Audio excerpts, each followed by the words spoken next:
do you market decaf? Get rid of the drug and keep the shitty taste. Yeah! I drink decaf every morning, and I set my alarm clock 15 minutes ahead. He goes, I'm an idiot, I'm an idiot, I'm an idiot. Love it.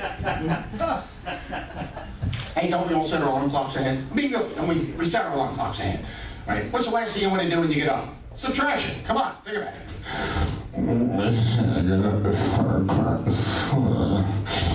Subtract 15 minutes from work.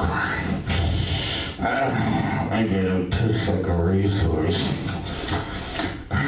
What I can't tell is my boner. I need my bone.